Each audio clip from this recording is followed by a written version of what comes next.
Everybody, Brickhouse here, and we've got a new Indiana Jones game to talk about called Indiana Jones and the Great Circle.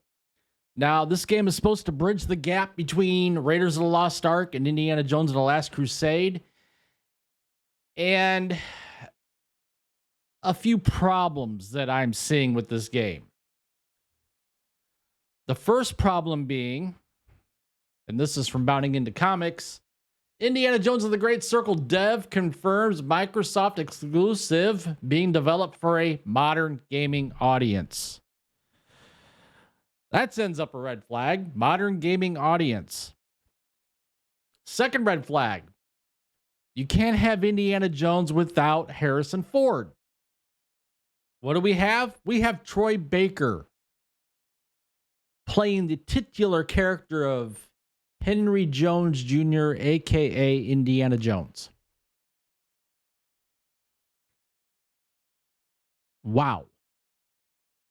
So let's dive into this, shall we? In essentially torpedoing any hope that the game might have focused on delivering an adventure fit for the fedora-wearing hero, the senior narrative designer behind the upcoming Indiana Jones and the Great Circle has confirmed that the hero's long-awaited return to the realm of video games is being explicitly developed for a modern gaming audience.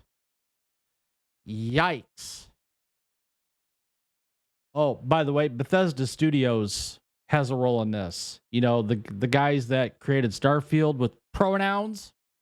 Yeah, those guys. So, Indiana Jones and the Great Circle will see players put in first-person control of Indy, as voiced by Troy Baker. Bad move. Get Harrison Ford, please. Harrison Ford's Indiana Jones, as he attempts to explore, whip, and brawl his way in a globe-spanning quest to stop the villainous Emmerich Voss, as voiced by Mario Gavrilis. I hope I'm pronouncing that right.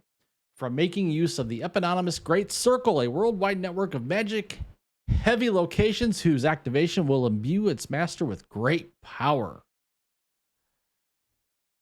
Notably, like Star Wars The Force Unleashed before it, the game will also serve as a canonical entry into its franchise, its events taking place in 1937 between Raiders of the Lost Ark and The Last Crusade. This game was announced in January 2021. Players are not given their first look at Indiana Jones and the Great Circle for 3 years. Its world premiere eventually taking place during Bethesda Studios' parent company Microsoft's January 18th, 2024 Developer Direct presentation. So it just debuted a few days ago.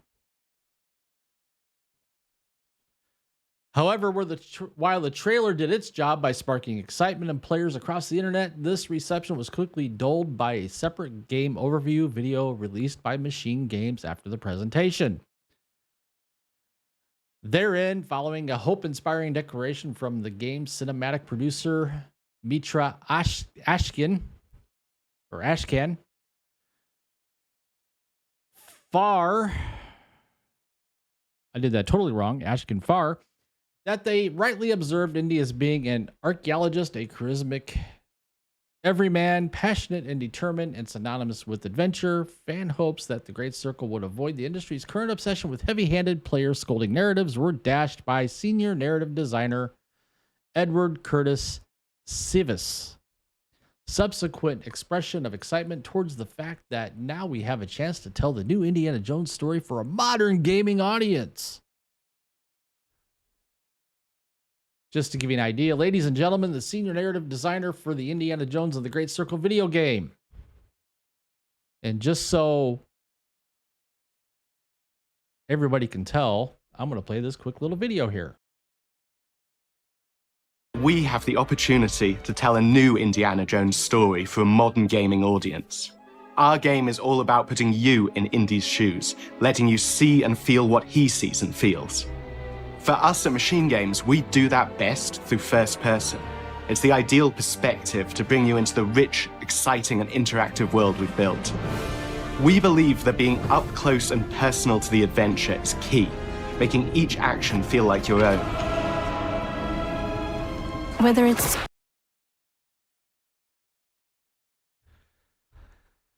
That doesn't send up red flags now, does it?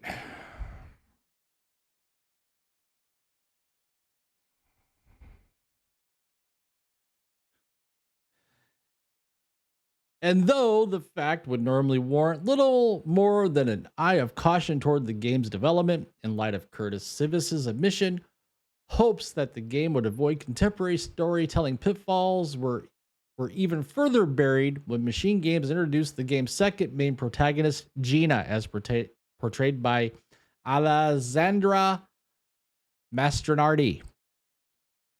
Where Indy is pursuing answers just for the sake of curiosity, Gina has a personal stake in getting to the bottom of the core mystery.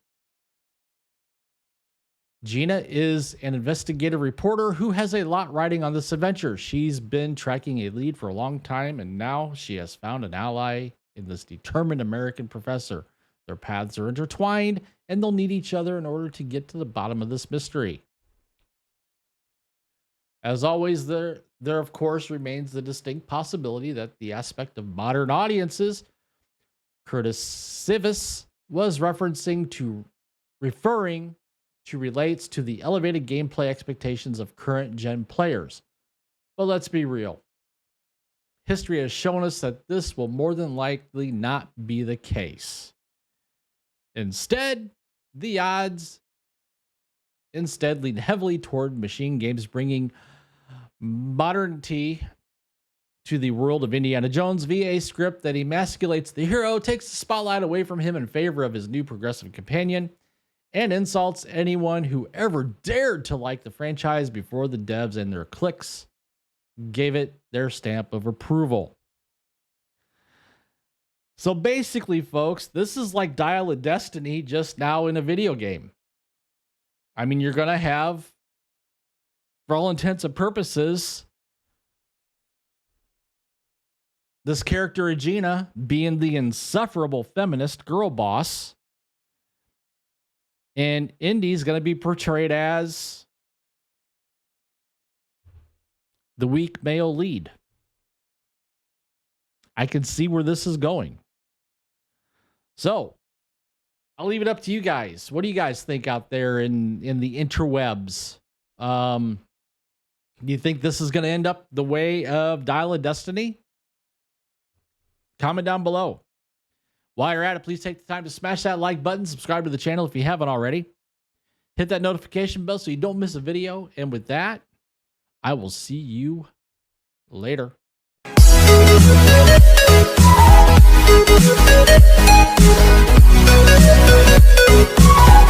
be right back.